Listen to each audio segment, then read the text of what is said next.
G'day, Chris here and welcome back to Clickspring. The existence of an ancient style of drill bit is strongly implied in the wreckage of the Antikythera Mechanism, and its fabrication would have likely hinged on a crucial process: the ability to take a malleable wrought iron and transform it into something hard enough to cut bronze.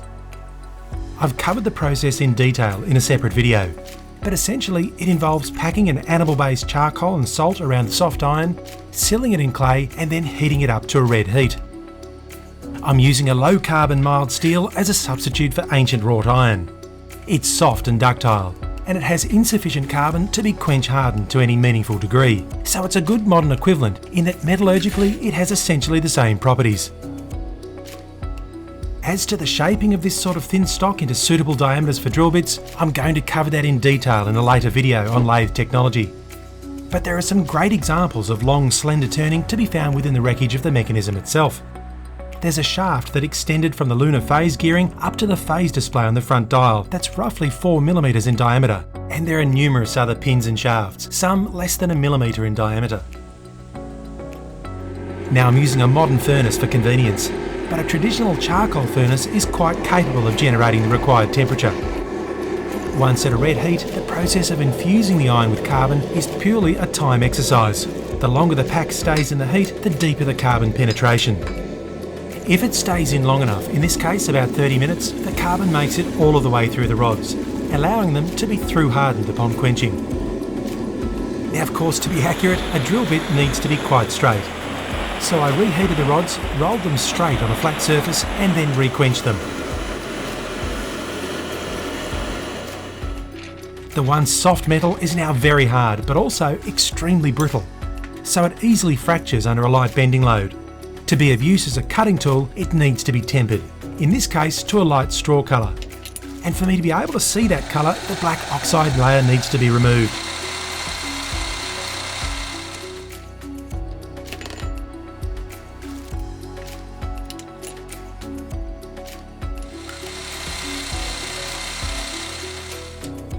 And I should point out that I've made the rods quite a bit longer than necessary to provide a convenient handle during the shaping process. But in use, the bits can be quite short. I can see this end of the rod is a good straight section, so that'll become the actual bit, and the excess will be removed at the end of the process. A gentle heat raises the temperature of the rod until a pale straw colour just reaches what will become the cutting end.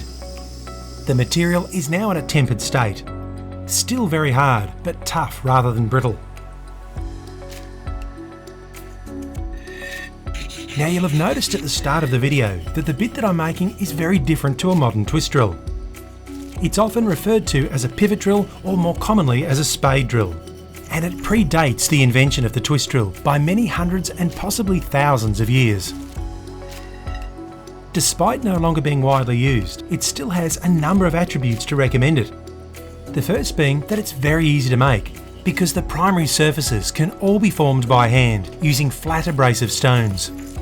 The cutting edges can be shaped for unidirectional cutting, or as in the case that I'm showing on screen, for single direction cutting. It can be further relieved at the sides if necessary, or left as is for a more rigid cross section. And all of this can be completed by eye in minutes, with no need for measurements or specialty tools. It's a remarkably simple yet highly effective cutting tool, and once the operational length has been decided, it can be permanently set by scoring the metal with a file and then snapping off the excess material. I've tested this type of drill bit extensively in a hand-powered drill that I made for the construction of the Antikythera Mechanism, so be sure to check out that video. But as a reference point, here's how it performs in modern powered tools. In the lathe, it can be loaded into a tailstock chuck and then brought to bear on the work as per normal. But because of its rigidity, if brought gently into initial contact, unlike a twist drill, it can often operate as its own spotting drill. In its rigid cross-section form, this sort of drill bit will often perform much like a traditional D-bit, delivering a very straight, deep hole.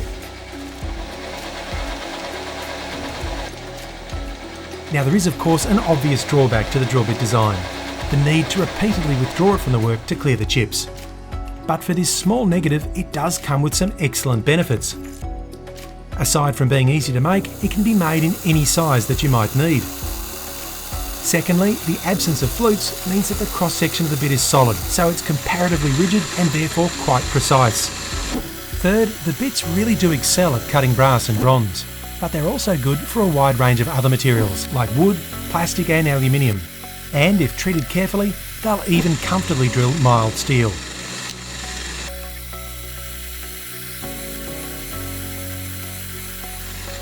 And finally, they're dead easy to sharpen. As soon as the cutting edges start to dull, a quick hit on the stones will bring them back to original condition. Now, you won't want to throw out your twist drills anytime soon, but it's a great option to keep in mind for those rare occasions when you really do need a custom drill bit. Thanks for watching. I'll see you later. Now, if you enjoyed this video and you'd like to help me make more, then consider becoming a Clickspring patron. As a patron of the channel, you get immediate access to the patron series of videos. This includes the 5 videos from the wedge-style hand vise build, and at present the first 7 videos of the Byzantine sundial calendar build. There's also the first 4 episodes of the new Tools Glorious Tools series, with more to come as that series progresses. In the most recent episode, I go through the things to consider when setting up your own home shop.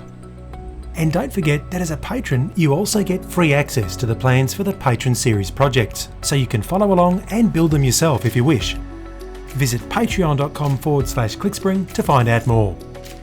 Thanks again for watching. I'll catch you on the next video.